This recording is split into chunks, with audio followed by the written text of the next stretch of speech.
So do you have a Halloween costume? Well, I was gonna go as a disgruntled fisherman. So just as yourself? Yeah, I suppose. Well, there's nowhere to go in town, so it's not like you're gonna go anywhere. Well, you mean like a Halloween party or Yeah. trick-or-treating? Well, you don't have like 23 kids to haul around like I do. Do adults... Here's a question for you, Jay. Okay. Is it creepy and or illegal for adults to go trick-or-treating? So, I don't think it's creepy, yes. I mean, it's not creepy if you have a kid with you. Yeah. I'm talking about me, Joe, the lone individual walking the streets of Grand Marais. Joe the loner is a good way to describe you. Pleading for candy.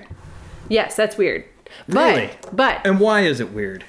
because it's candy's for children. I love candy, and most adults do too, or not most, but a certain percentage of them like candy. Most, I think actually. it's the general concept of a single adult male walking around where there's a bunch of other, like in a costume, walking around where there's a bunch of children going door to door to people's houses and getting candy. It just adds a creep factor that I don't think you want to be opening the door of. But here's what I'm going to say.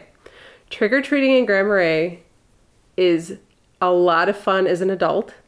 There are houses that give your kids candy, and then they give the grown-ups things too.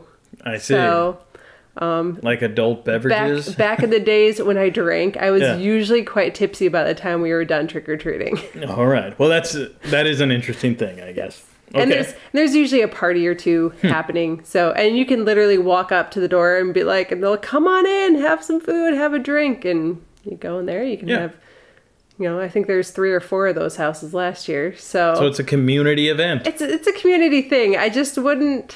I would find it weird if you went door to door looking for candy. Then I'll be my disgruntled fisherman at home. Or you can borrow a child for the night. I mean, that's probably no less creepy the way I just said it. Yeah. But I'm staying home, Jay. That's all there is to it. All right. Well, I got to take my kids out. Well, what are you going to be for Halloween? Well, I am going to be a work of art. My kids are going to be happy little trees, and Cody's going to be Bob Ross. Cool. So, a happy little tree over here. My 3 happy little trees hopping around. That is fantastic. So that was a late night.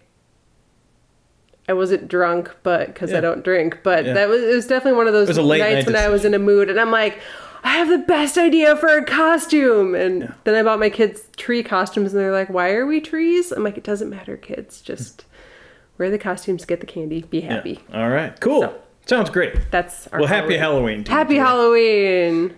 Let's talk some scary stories. I think that's a good Halloween-y theme. Oh, I should have brought like a background noise, creepy person screaming in the background. I can insert that later. Yeah. Just dub that in. Sound effects machine.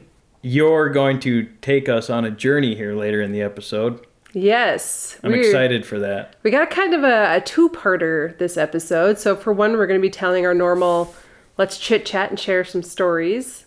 And then later, we're going to be meeting with a couple of individuals and seeing if we can make contact with a ghost. You're a brave soul, Jay. Well, I don't believe in ghosts. So I don't know if it's so much bravery as it is my desire to... sometimes I like to be proven wrong. Not often. Not by you, but... you're out for the adventure. The curiosity got the best of you. Okay. Yes. Well, good. We'll get to that later in the episode. But let's talk about some North Shore. I think the safest word for us to use is mysteries. Yes. Because a few of these are, I mean, one is there's a murder connected to this story. One is nobody ever died there as far as I know, but it's supposedly haunted. And the other one has I don't know, how would you say it? Creepy story? About Isle Royale? Yeah. Well, it's just an unfortunate set of circumstances that stirred up. And then the unknown or some of the mystery maybe is, I guess you could say mysteriously creepy.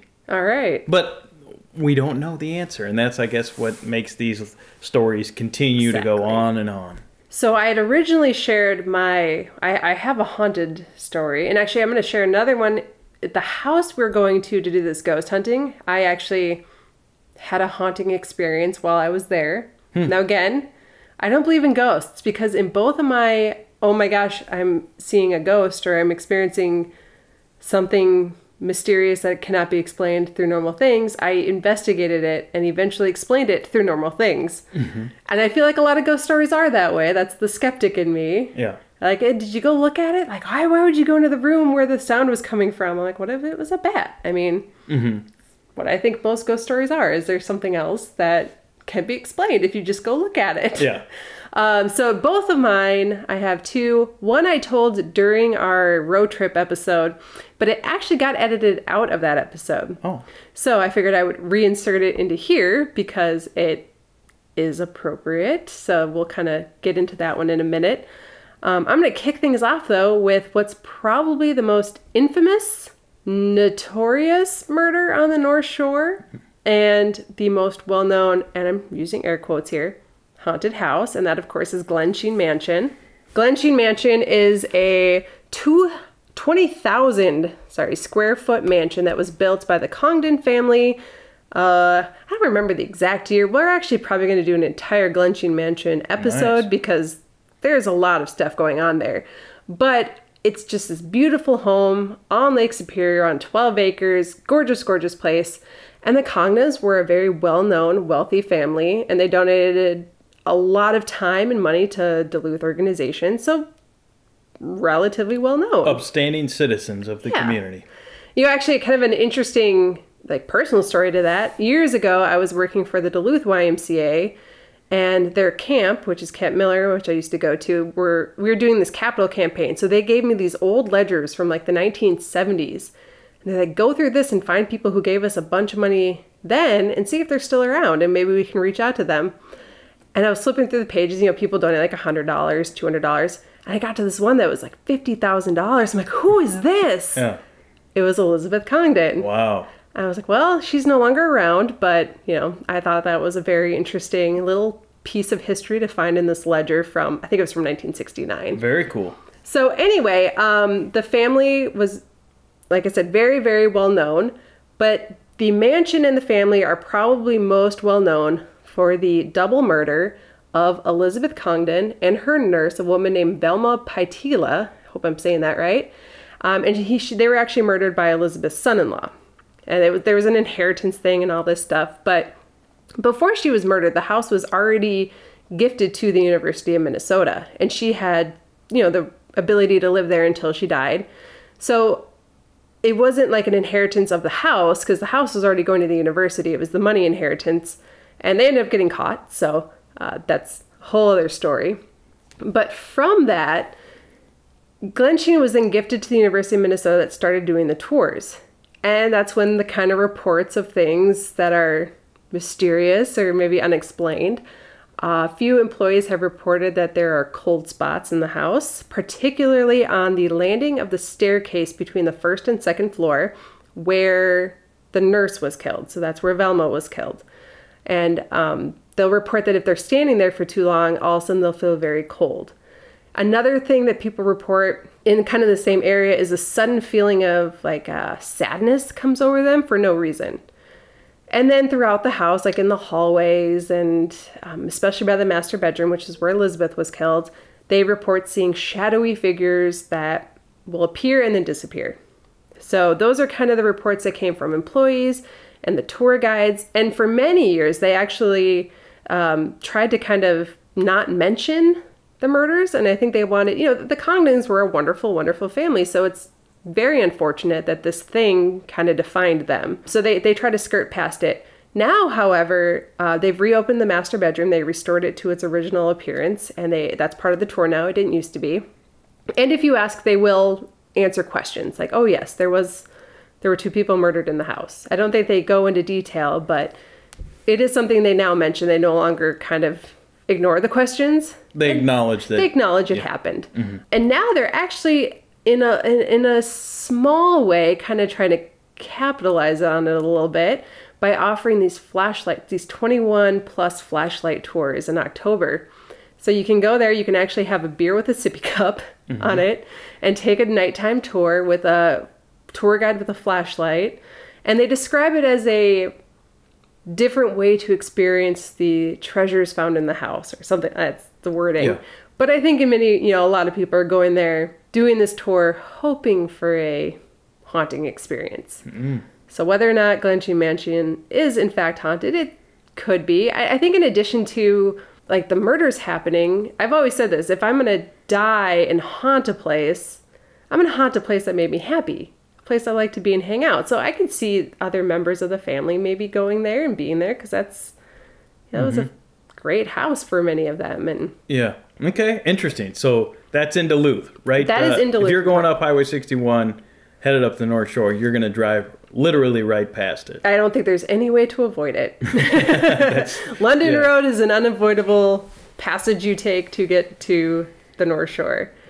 And they're open for tours. They're open year-round. They do have different themes. And in Halloween, they have like a Find the Pumpkin theme or something like that. And these 21-plus flashlight tours that I think they only happen 1 weekend a year. So by the time this gets released, they're over now, but something to consider for next year. Okay. Interesting.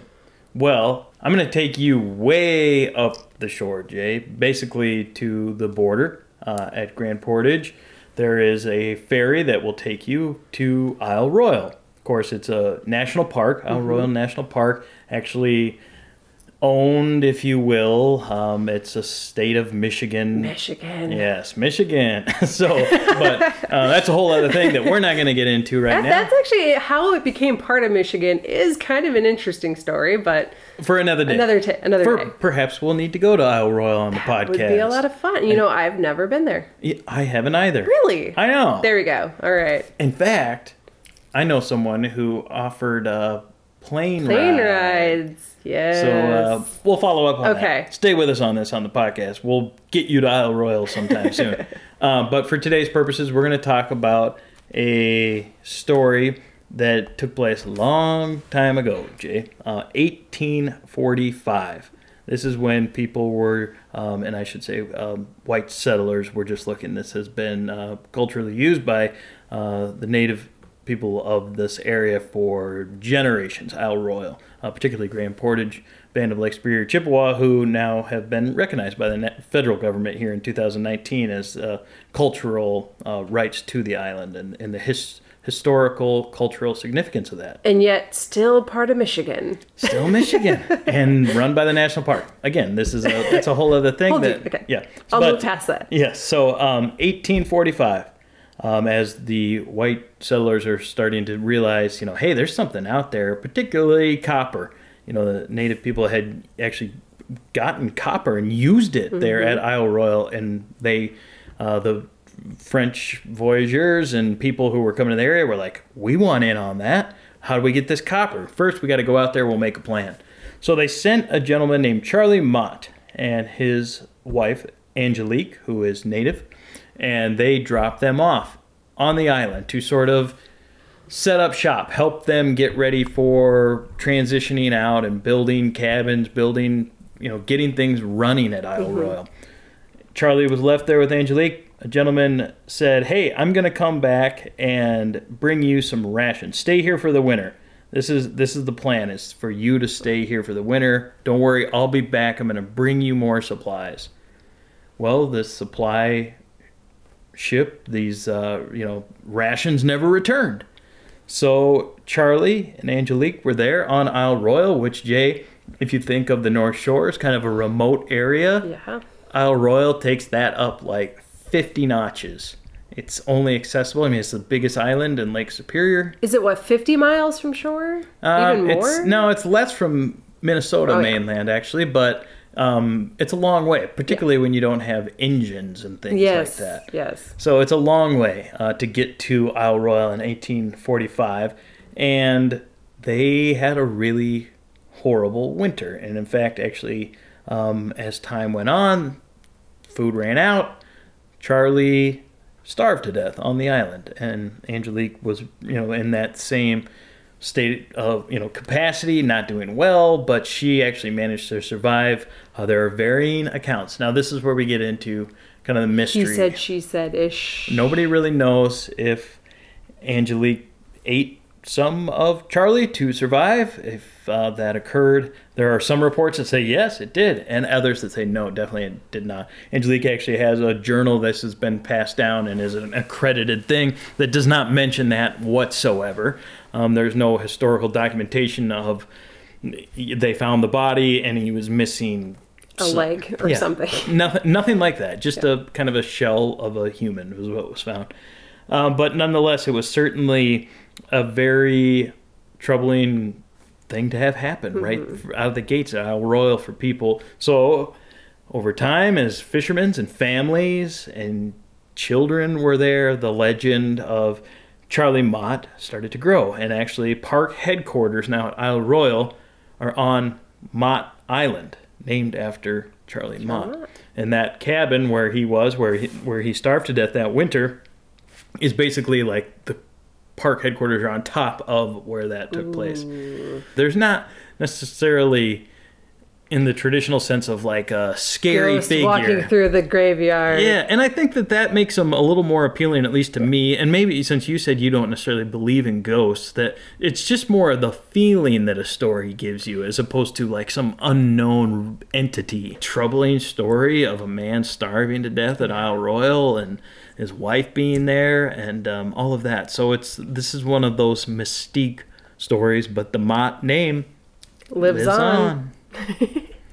Well, the next house, or there's a house involved in this, but it's also a place, is one we did visit previously in our road trip series. I believe in episode 2 of that, we went to Rock Lighthouse and got to chat with my mom and learn a bit about the life of the families there.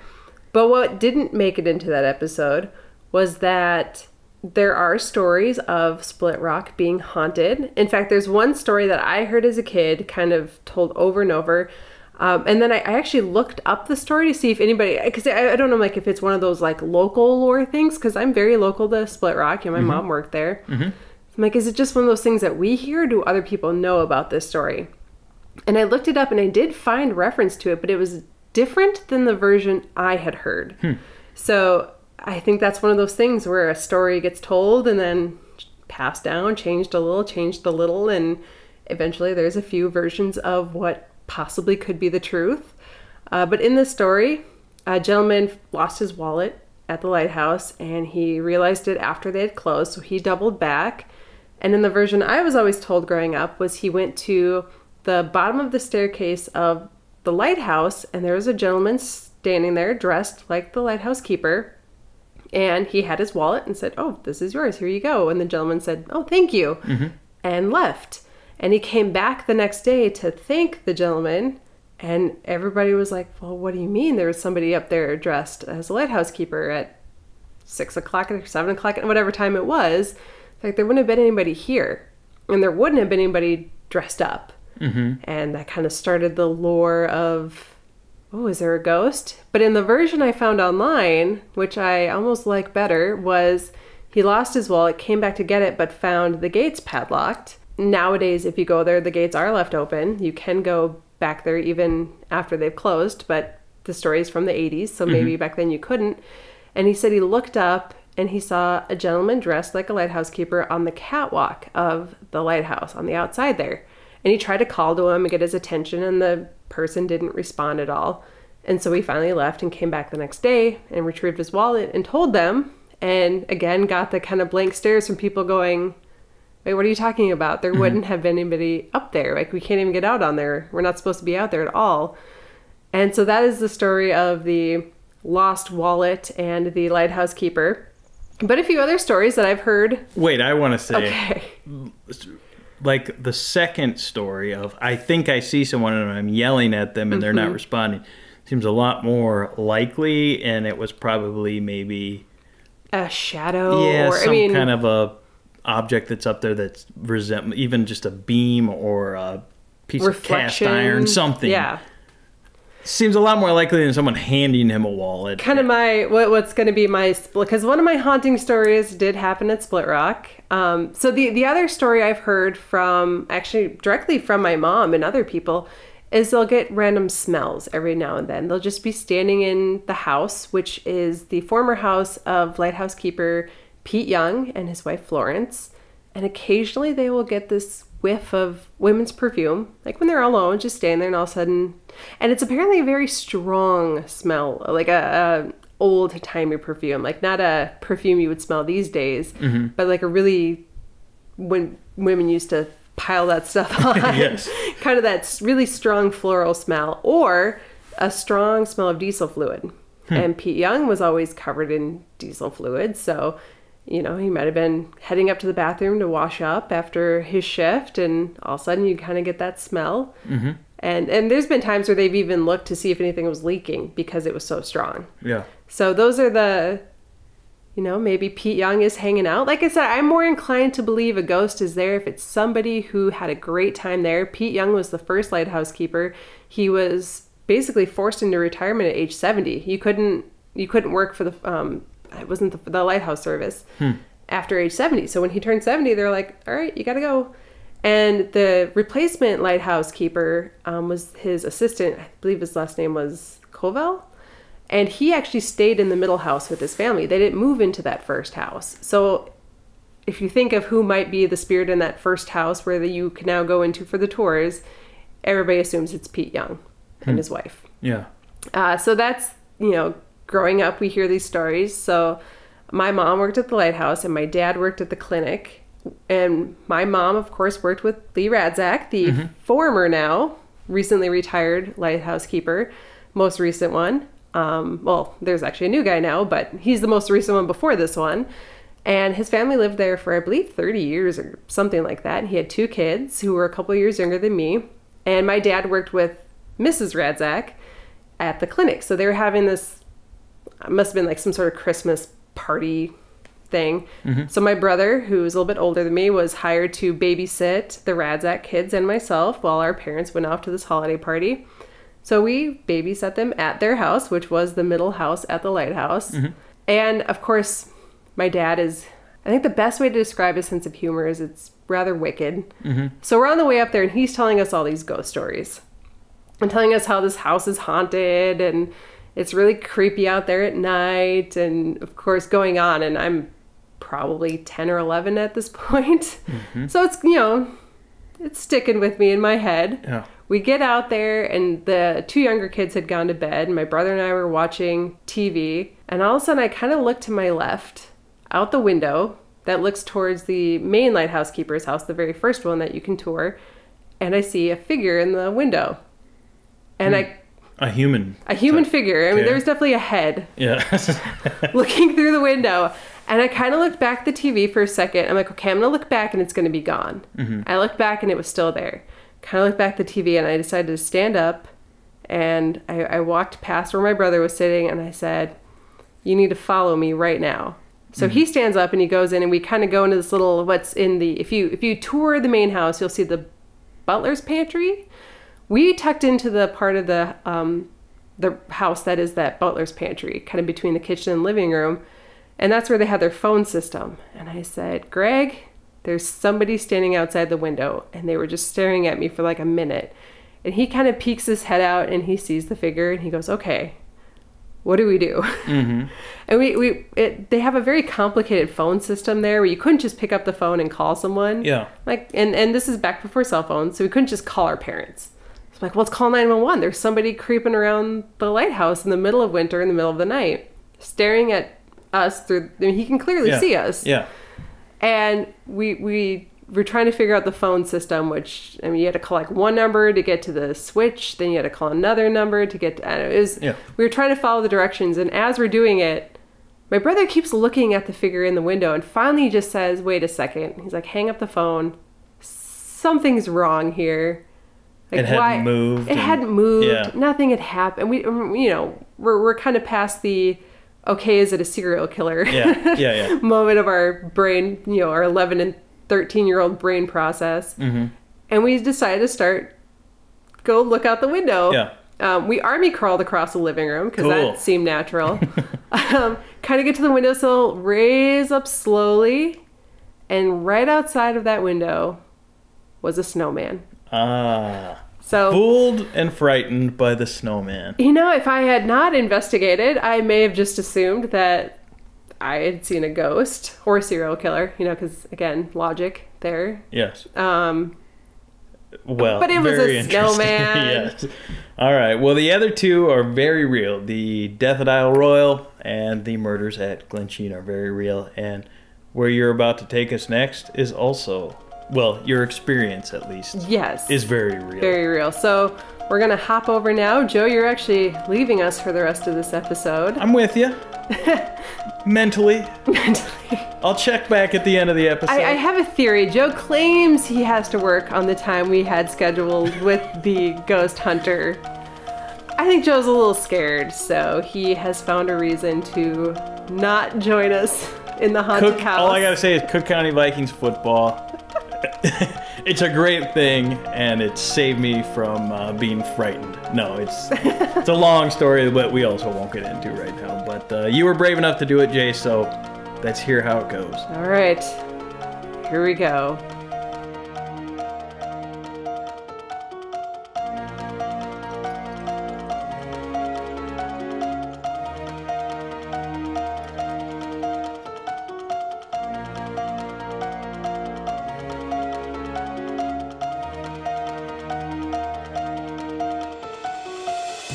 All right, everyone, welcome back. This is Jay, and I'm here today with a couple of guest stars. So as Joe and I teased earlier, I'm currently sitting in a house known as Deer Creek, and it sits on, I believe it's called Deer Yard Creek right here, and Lake Superior, of course, on Cascade Beach Road. This is a beautiful house, and I'm going to get to the history of it in just a minute, but first I wanted to introduce my guests. So, Donnie, I'll introduce you first. Why don't you say who you are and why you're here? My name is Don Buskovick, and we're here for the Halloween, for the Halloween ghost hunt kind of thing. I'm really curious about the supernatural and have been my whole life, and it's just completely interesting to me, so I've done a lot with it. All right, and we are also here with Don's wife, Julie. Julie, why don't you introduce yourself? Hi, I'm Julie Buskovick, and I am owner relations manager at Cascade Vacation Rentals. I'm just along for the ride tonight. These guys are handling everything else. So she's a skeptic. All right. So for the record, we have two skeptics and one believer. Firm believer. And so we're in this house. It is called Deer Creek, and I want to just give a little bit of history of this place because it is incredible. I think that's a good word for it. This place is amazing. It's indescribable. Mm-hmm. Let's just start by saying that. Haunted or not, it's a little spooky. I mean, we're here in the evening. The trees are now barren. There's no leaves. Sun is setting. It's a little cold in here because it's closed down for the winter. So it almost has a little bit of an abandoned feeling to it. But I can tell you that during the summer, this place is warm, inviting, comfortable. And it was actually originally a farmhouse that was located up in Hovland. Mm-hmm. And they don't know exactly when it was built, but it was sometime between 1830 and 1837. And because of that, it might very well be the oldest house in northern Minnesota, still standing. So there might be some barns that are a little bit older, but this is the oldest that we know of that's even currently lived in, or you can stay in it. It was, like I said, it was originally up in Hovland, and in the 1930s, they picked it up and they moved it to its current site here on Cascade Beach Road in Lutsen, and it was moved by the Civilian Conservation Corps, so the CCC, which was it was an organization created during the Great Depression to put Americans to work, basically, give them jobs and try to get things built and things moving along, hoping to get out of the Great Depression. So a lot of things actually in this area were built in the 1930s because of that. And this particular property was purchased by a man named Rex Green, who actually has even more of a cool history in the area. He is pretty much responsible for Highway 61 going all the way up to the Canadian border. Wow. So he went to Washington and he fought for the ability to get the construction moved up there and pretty much connected this part of Minnesota to Canada. And he has a plaque at the Good Harbor outlook. So just by Terrace Point there, if you go just past it, by Cutface Creek, there is a plaque for him right there. So if you ever want to learn more about Rex Green, you can do that there. So the house was moved here. There is another house next door that is known as Rex's Retreat.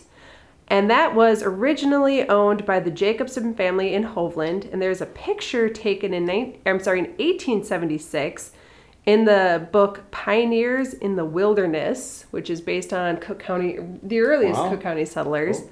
Pretty cool book. And the whole Jacobson family is seen in front of it.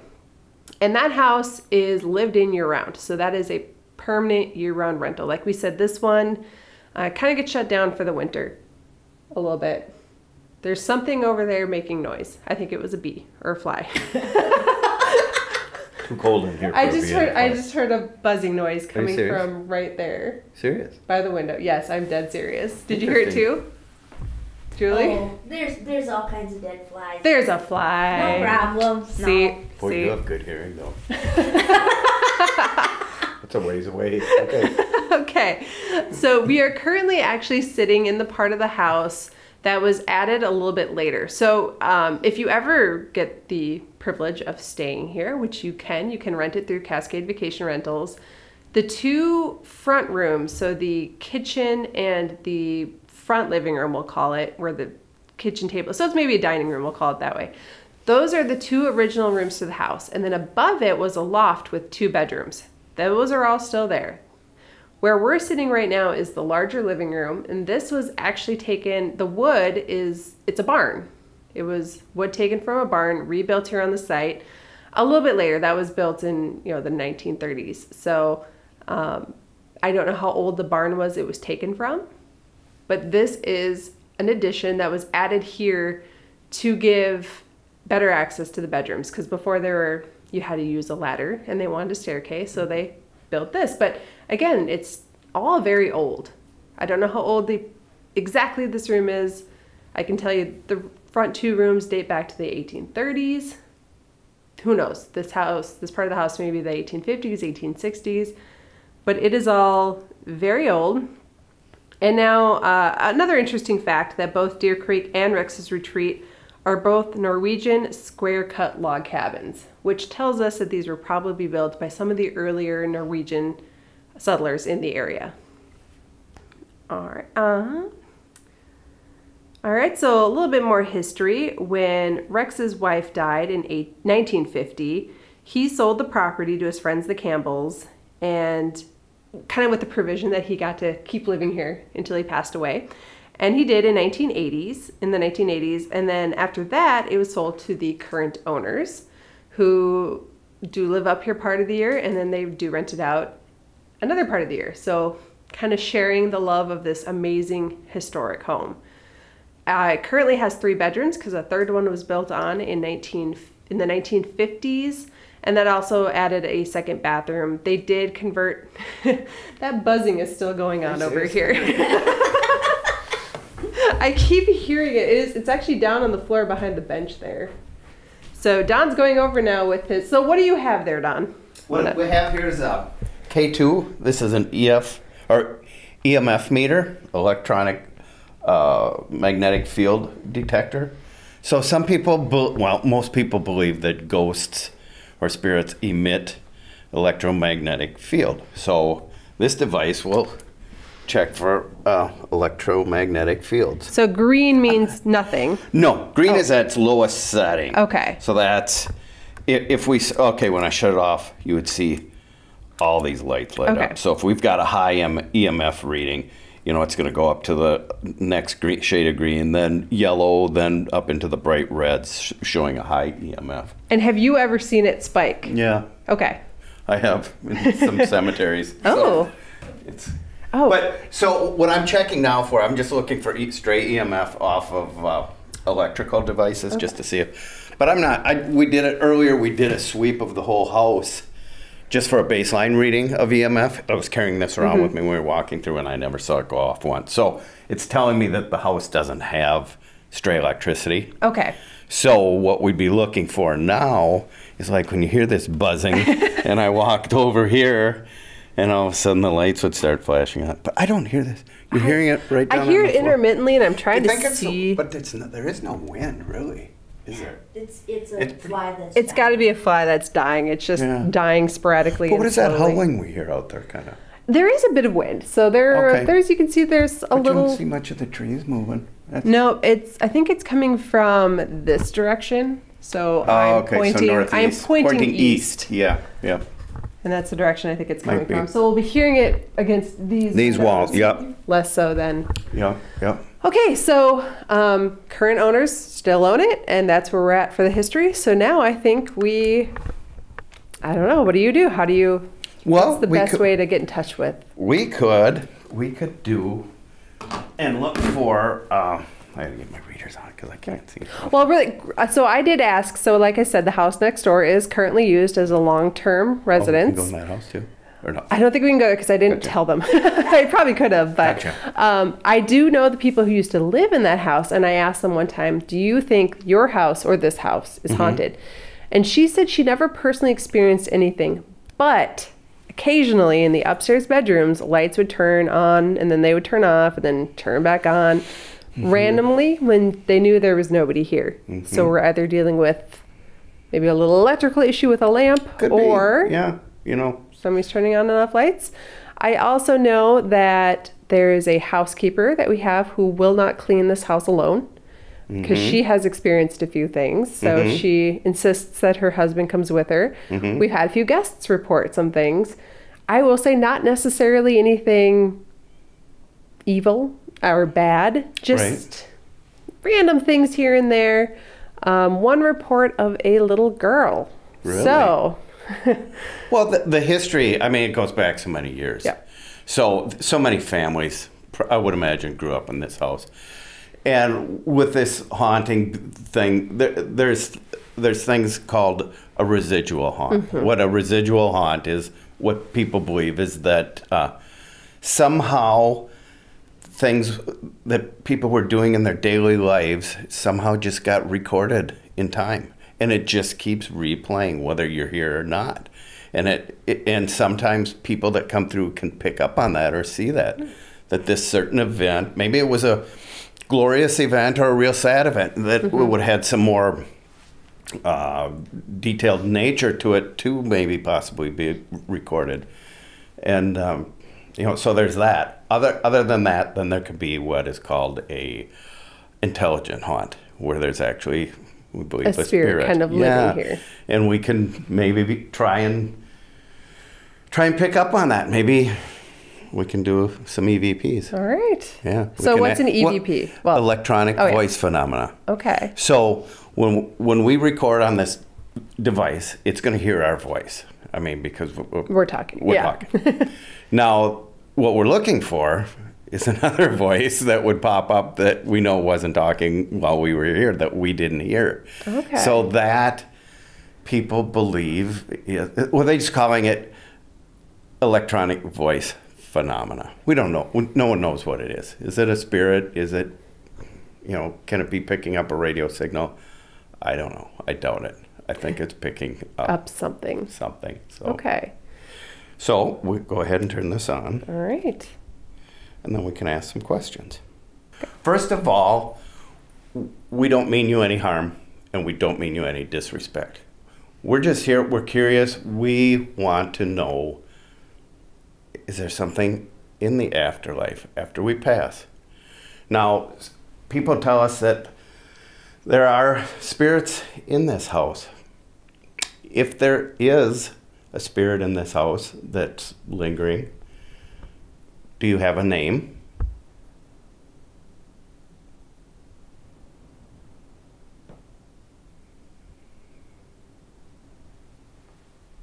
Would you be possibly someone that was lost and that discovered this place over time and just decided to dwell here?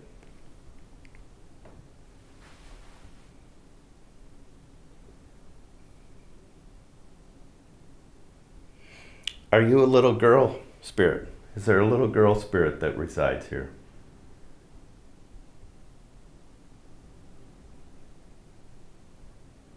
And if so, what is your name?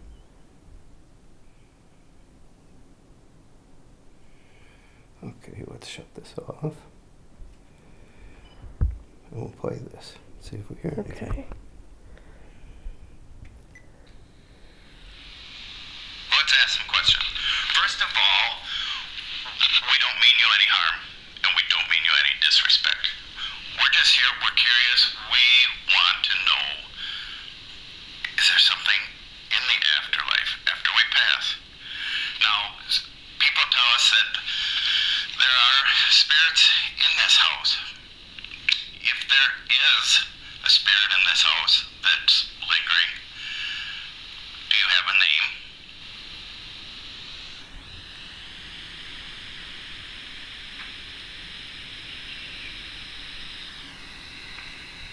Would you be possibly someone that was lost and that discovered this place over time and just decided to dwell here?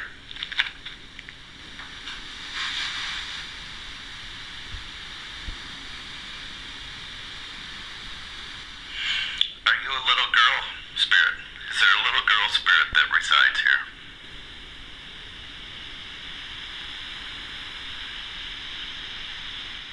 And if so, what is your name? I thought on the first one I heard like a little bit of a whistling. Yeah. But it might be the wind. Might have been the wind. Yeah, I heard there's something at the end. I'm hearing some back. This This picks up real tiny little stuff. So I heard a little bit. Maybe it was coming. Okay. We should go upstairs. Yeah, let's go upstairs. Because, like I said, this was not an original part, so we're heading up the stairs right now. By the way, gorgeous staircase here. Unbelievable. Yeah. And the craftsmanship of this stuff is just great. I mean, this has held up for hundreds of years. Well, almost 200. Which one was it? So this is the room. So okay, we're gonna go back to a little bit of something that happened. Is there a light we can turn on? There's a light right over here. I don't know if there's a bulb in it. Oh, there's a. Oh wait, I got my flashlight. There we go. We're good. Let's turn it off. Okay. So we are now in one of the upstairs bedrooms, and this is where I had my, I'm going to call it my faux haunting at this house. So I was here once by myself taking pictures. I sat down in the rocking chair that Don is currently sitting in, and when I stood up, I didn't realize this at the time, but the chair kept rocking. I went downstairs, I was doing a few things, and I kept hearing this like noise up here. I came back upstairs to investigate. This was probably 5 minutes later. The chair was still rocking. I walked up to it, put my hand on it, and it stopped. Then I sat down in it, stood up, and it continued rocking. So I assumed at that point it had something to do with, I don't know, the balance of the chair or the floor, and laughed at myself a little bit and then carried on. So that was, and this is also the room, this room and the room next door, where the previous owners or residents of the house next door, Rex's Retreat, reported seeing different lights coming on and off. Is anyone, do you know, was there history of anyone passing on? Not that we know of. Okay. So prior to this moving here in the 1930s, there's not a whole lot of history known about it, other than where it was and what it was. Yeah. Okay, let's do an EVP again up here in this bedroom. I'm going to start the record. This time I'll have you ask some questions. Okay. And then just leave a little space in between your questions so it can give the entity some time to respond. Okay. Okay, so I'm going to go to record. All right, hello. Is there anybody in this room with us right now?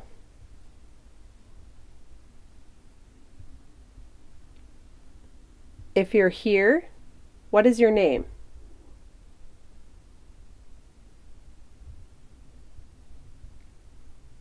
Did you used to live in this house?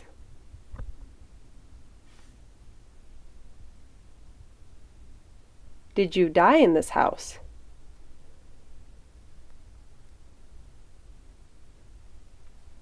Do you have a message you want to send to us? Okay, let's see what we got. Okay, I just saw something. I saw that too, but I think it's a bug. It's a bug. So, debunked. Debunked. So far, we have a lot of bugs that are. Okay. All right. So let's see if we can play Okay. this. Hello. Is there anybody in this room with us right now?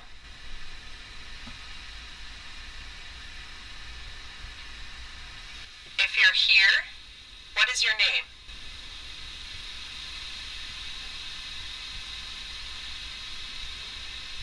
Did you used to live in this house?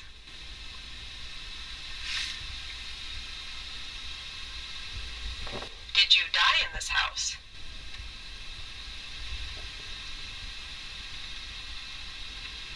Do you have a message you want to send to us?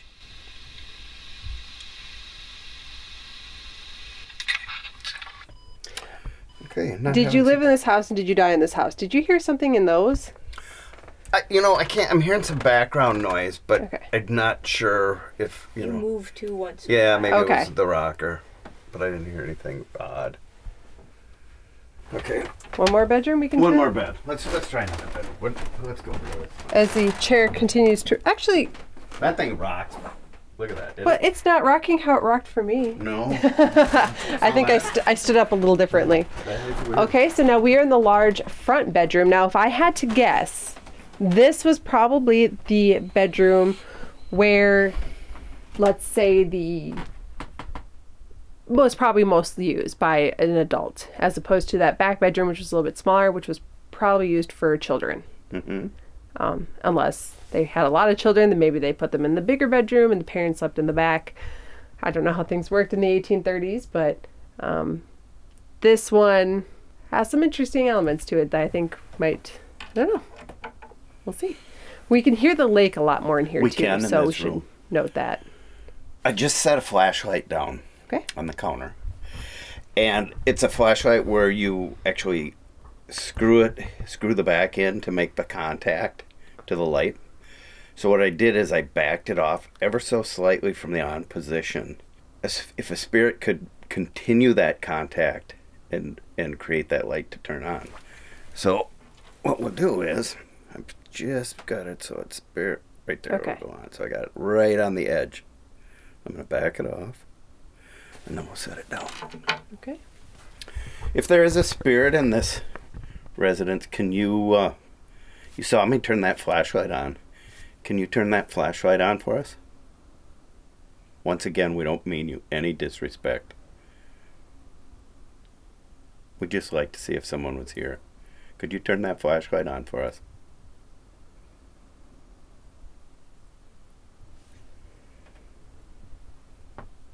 Boy, those waves do sound nice coming up against there. Could you turn on the flashlight for a second? Like right over. Okay. There.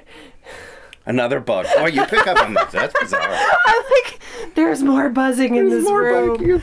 It's a fly, and it's still alive. He is hanging over here by me. This does happen when we shut down a property for the winter, and it's not regularly being checked on. We've got a lot of flies in this part of the land. Julie, you want to ask some questions? Not really. Come Not on, really. Come on, Julie. She's maybe a it's skeptic. I'm good right here. You don't want to come sit down? Well, Come I'll do on. that, but I'm not going to ask any questions. Is there someone in this room with us?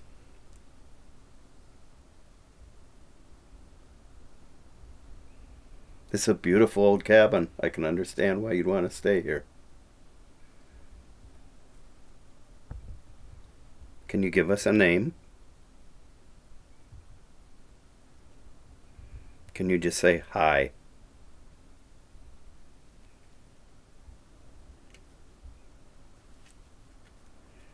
Okay, that's it.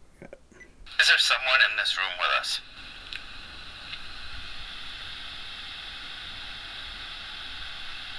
This is a beautiful old cabin. I can understand why you'd want to stay here. Can you give us a name? Can you just say hi?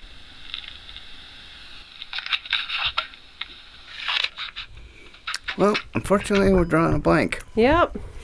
So the skeptics so far winning out here on this one, folks. I would say, I think, and I will, this isn't always true, I guess, but if I always think of an old house when I think of a haunted house. But that's not always the case, you know, and sometimes... I have to say, it gives me a little bit of a creepy feeling, though. When we walked back into that room, when we room. first came in, the one with the fireplace, these bedrooms feel comfortable. I don't feel any... So maybe it wasn't, maybe the ghosts, you know, this is part of the main house now that we're in, the original. Yeah. Maybe it was the barn that the addition was used from. That's interesting. That's why I said it gives me a little bit of a that's creep interesting. down We there. don't know where that lumber for that barn came from, yeah. No? Well, we want to go... We can go back down there. Yeah, let's go. go back. Because that just seems like... All right, so we are back in the addition, which used to be a barn, is now the living room. Nope, I can hear your buzzing over there. Okay, good. I'm not going crazy. She can hear it too. I don't hear buzzing. Maybe you have to be sitting in that exact spot. Yeah, because I couldn't hear it there, but I can hear it here. I'm going to set this up on the fireplace so you can just walk up there and speak into it anytime you want to. Just imagine the fires that were had in this fireplace over the years. Are you the original owner of this cabin or farm?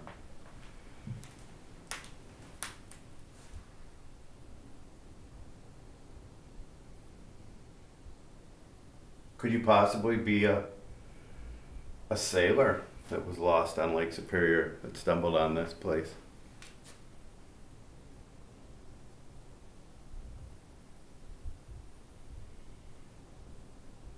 Give us one EVP. Are you Rex Green?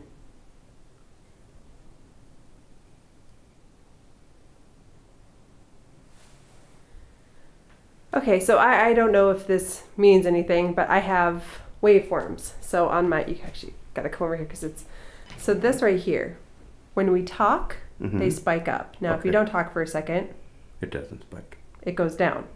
The first two questions you asked, I got a spike on here. Are you serious? And then the last few. After I talked? Or yes, after you. After I got done can't remember the sailor question. Okay. That one, I caught a spike on this. Now, I don't know if it was, I didn't hear anything. Well, that's interesting. So I. Let's play this back. Okay. Cross your fingers. Here we go. I'm going to set this up on the fireplace so you can just walk up there and speak into it anytime you want to. Just imagine the fires that were had in this fireplace over the years. Are you the original owner of this cabin or farm? That was you walking. Was it? Yeah. Boards creaking. And the axe handle. Could you possibly be a sailor that was lost on Lake Superior and stumbled on this place?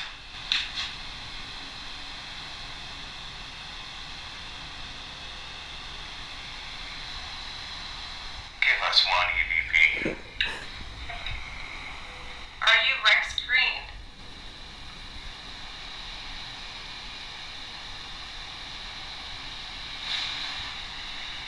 Okay, so I don't know what this means. Okay. We're striking out. Except for that. That's kind of interesting. So, and I don't know if this is going to actually pick up any extra sounds. I was just watching it as you were talking, and it went down, and then also went boop, boop, just really quick. Yeah? I was like, oh. And then I didn't say anything. I was like, let me see if it happens again. And then it happened the second time after the question after that. I think when you asked, like, just give us one, I think. Then let's try this. I'm going to put in a record, and you hold on to it and ask some questions. Okay. Maybe it wants to be by you. Okay. Is there someone else in the cabin with us?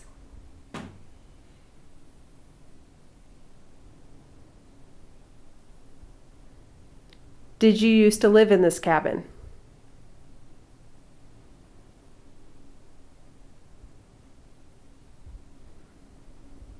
I got something right there.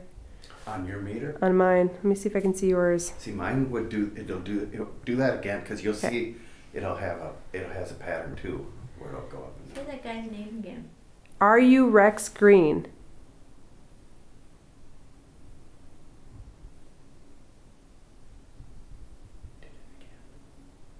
It's only doing it on mine, though. That's interesting.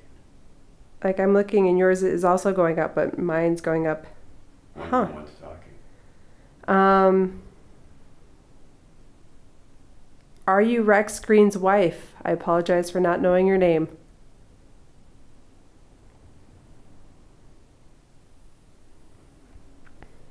If you're Rex Green, are you happy being here?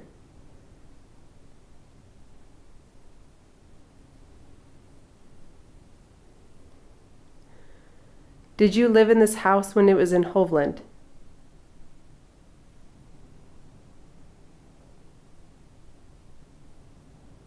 Got a little bit something there.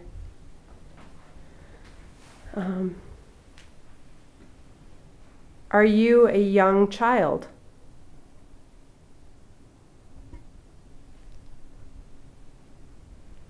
What is your name?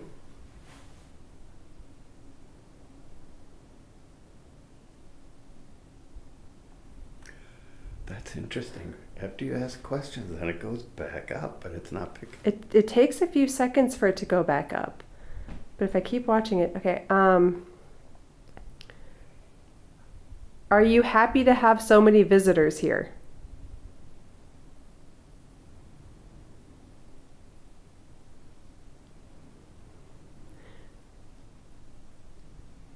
Do you notice when there's other people here?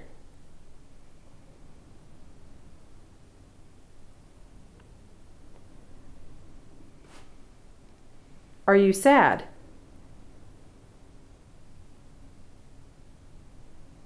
I don't know. It's hard to tell. Well, let's listen. This is interesting. That is interesting because her meter goes up every once in a while in between. And I was listening, like maybe it's coming in with the waves outside, but it's not at the same time as the waves, so maybe it's delayed. Okay. Is there someone else in the cabin with us?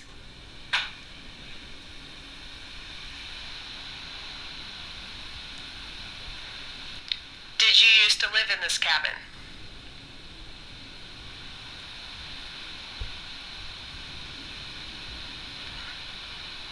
I got something right there. On your meter? On mine. Let me see if I can see yours. See, mine would do, it'll do that again, because you'll see, it'll have. See, I was standing way back there and it picks my voice up. Boom. So, Are you Rex Green?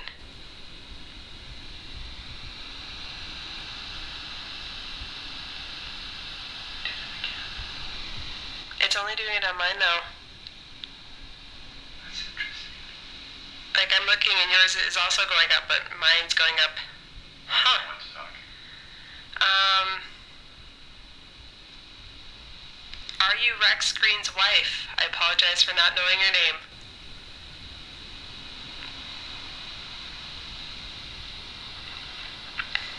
If you're Rex Green, are you happy being here?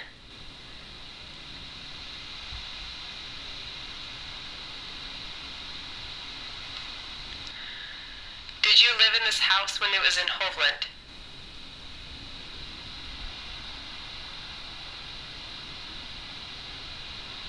Got a little bit something there.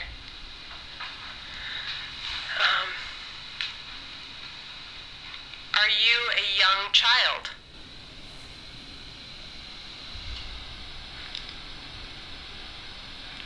What is your name?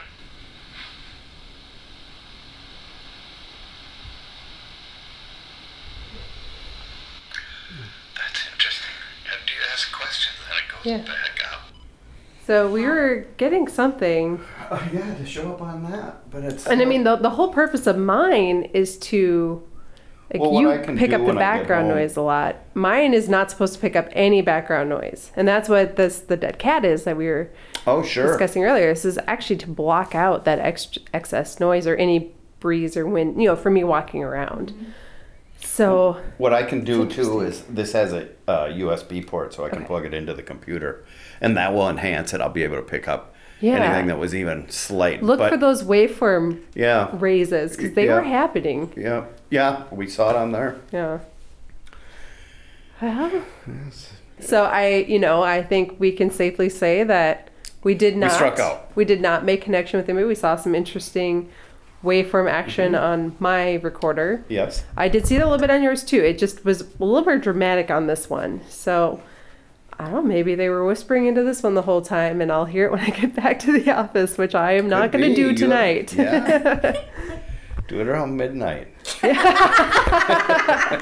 Is that witching hour? Yeah, or 3 a.m. 3 a.m. That's supposedly witching hour. Sit down and go review it. Beautiful old cabin, though. Beautiful cabin. If it worries you to stay in a cabin that might be haunted, I think you can stay. We've been actively attempting to connect with somebody with some equipment meant to do that. Yeah. And did not make connection Not this time. with anyone. Doesn't mean that it's not. No. Doesn't mean there's not a lingering spirit here. It's just, we didn't get it tonight. Yep. And it's not every guest reports it. I think it was like maybe 2 in the past 10 years. Yeah. So, and one was a child. Mm-hmm. So maybe that's, And when you did ask if it was a child, that's It did, afterwards yep. that your meter went up. So Yep. I don't know. That only picks up when there's sound. So unless it's, but I don't It think could those be- waves are that loud, are they? And especially with my earmuff, my you dead got cat on. Your cat on. Yep. Your cat So on. I don't know. That's a little bit interesting. It is. But like I said, I would stay here. No problem. Oh, I would in a heartbeat. This place is beautiful. We just spoke with the owner who said she stays here by herself many times, has never experienced anything. So it's just it's a amazingly historic, beautiful, incredible house. Mm-hmm. So Yep. I'm gonna- Exactly. thank you both for coming here today. Thank you, Jay. Thank you, And Jay. we'll wrap up our ghost hunting.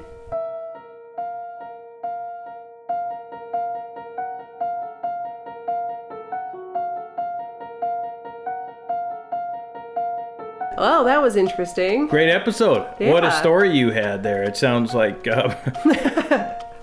I think that could have been a standalone episode. In a sense, it sort of is. It's very interesting because you had an experience. I Yes. guess that's how we'll call it. Yes. It was awesome, Jay. Thanks for doing that. Well, I had a lot of fun, and I love history. That's my thing. Mm-hmm. So usually ghosts are connected in some way to history, and that house has an incredible history. It's an incredible house. Even just to hang out in there for a few hours Sounds like it. Yeah. was really fun. So I want to thank Julie and Donnie for joining us, or for joining me Yes. while you were hiding under your desk, hoping I wouldn't find you. Shivering with fear and dread of things to come. So I'm glad we're here to record this. I survived. I'm not possessed. Yes. You guys are not attempting to do an exorcism on me right now. All right, it's a Halloween episode. We've been cranking them out here in October. It's a busy month. Yeah, we do episodes every other week, but October has 5 weeks in it. So the way it landed, we did 3, plus I did the mini-sode. It was great. It's been I mean, so far, there's only been a few months, but I love this month because it's full of history and awesome, cool things that I got to research and learn about, which was fun. So we had the ghosts in the ghost town and haunted episodes, the ghouls in our gangsters yes. episode, and just some fun, Okay. mysterious things in a It graveyard. was a good month for you, and now Thanksgiving, a great time to visit the North Shore. We're going to have some fun things planned for the month of November. Then we get into the peak of the holiday season, and once that comes and goes, you know what happens then, Jay? Ice fishing! Yes! Joe has a Soon countdown it is calendar. here. I don't know with how cold it's been lately. Maybe we can push the ice fishing episode to like 2 weeks from now. I went fishing the day after Thanksgiving last year. Ice fishing. Ice fishing. In the Boundary Waters. Okay, which lake? I'm not going to tell you that. What do I look like? I'm crazy? Just because I'm scared of ghosts doesn't I knew mean you I'm weren't going gonna to fall for start that. telling you my lakes where I go fishing. But we're gonna go fishing. We're gonna go fishing on the Gunpoint Trail. We are. It looks like we're gonna have a guest host with us for That'll be fun. part of that. Somebody we've heard from A return to before. the podcast. Return. So we'll re-tease that when it happens. But yeah, so this is the end of our Halloween October ghouls, goblins, and gourds. Okay. I'm pretty spooked out. I gotta get going, Jay. I can't handle it anymore. All right. Well, until next time, this is Exploring the North Shore with Joe. and Jay.